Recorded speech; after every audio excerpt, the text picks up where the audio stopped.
Hallelujah. God is a glorious God. Wow, hallelujah. Kani ato nahilayo kita patungod sa gibuhat ni Jesus dito sa cross sa dihang siya. Mao ay nag-anto sa imong sala ug akong sala ug iyang gibayran kana sa dihang si Jesus.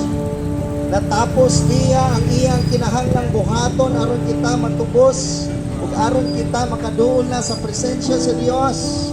Si Jesus namatay dito sa cross kay tungod iyang gibayran ang imong sala ug akong sala na aron ikaw ug ako karon nga mga anak sa Dios makaduol na diha sa presensya sa atong amahan nga naa sa langit.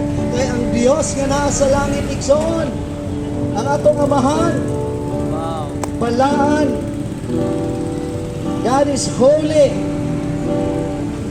And you could now come to the presence of God because Jesus paid the price. Because Jesus became curse. Because Jesus mao nahimong tunglo. Ug si Jesus mao nahimong sala dito sa cross aron ikaw ug ako nga makasasala mamahimo ng mga anak ug mga pinanggang anak sa Dios. Hallelujah. And when Jesus died at the cross, when Jesus were crucified, hallelujah. And when Jesus died, in that time, ana ay dakong pagtayog sa kalibutan. Hallelujah. Ug bisan katong mga magtotoo ug mga minatay na nabanhaw.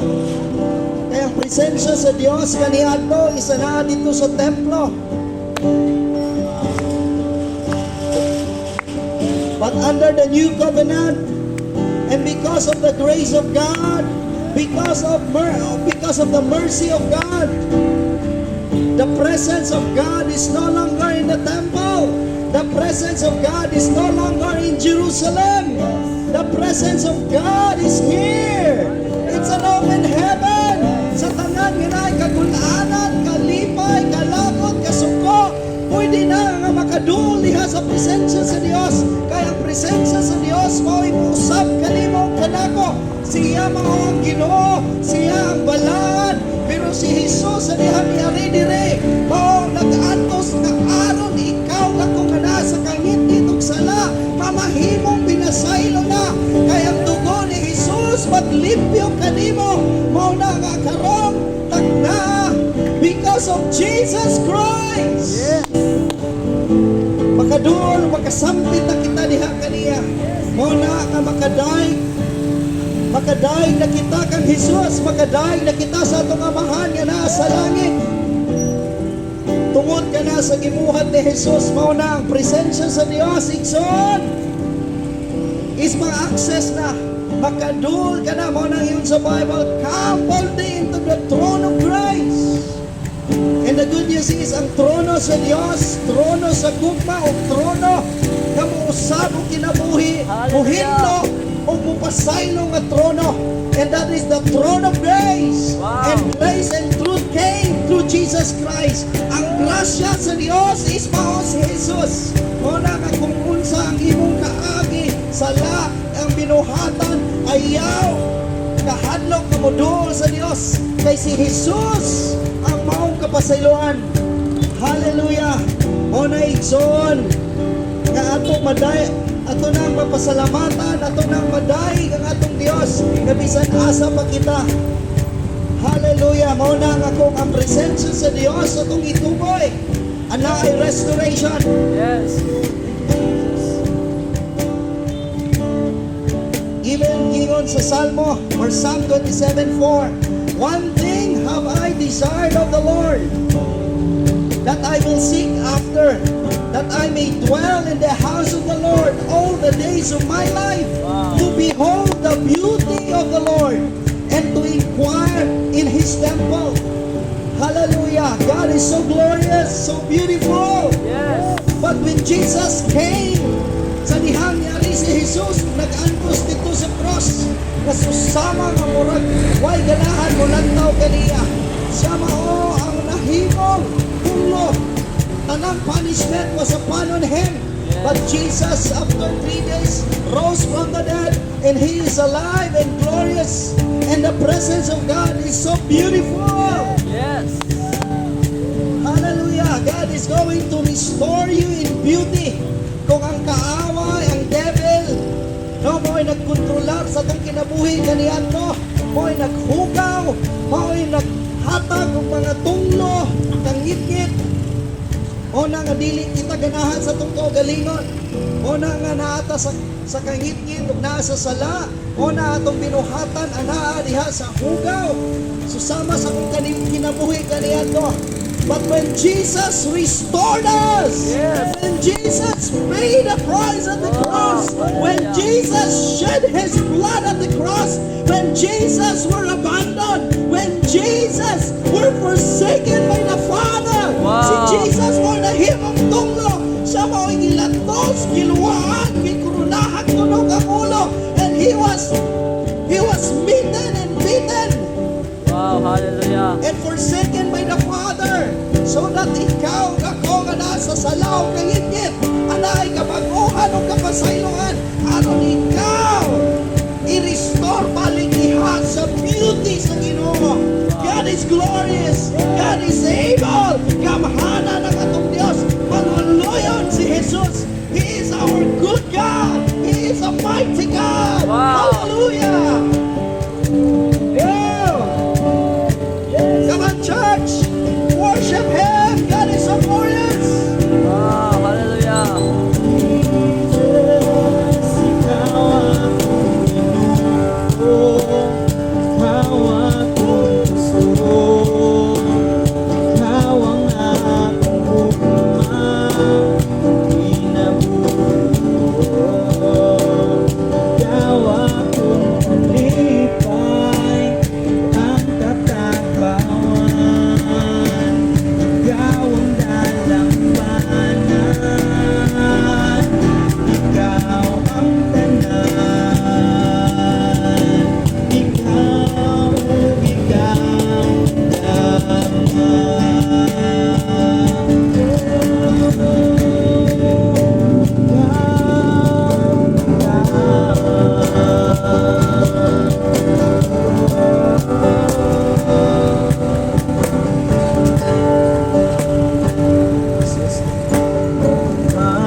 Ikaw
aking gugma, ang kinabuhi ko.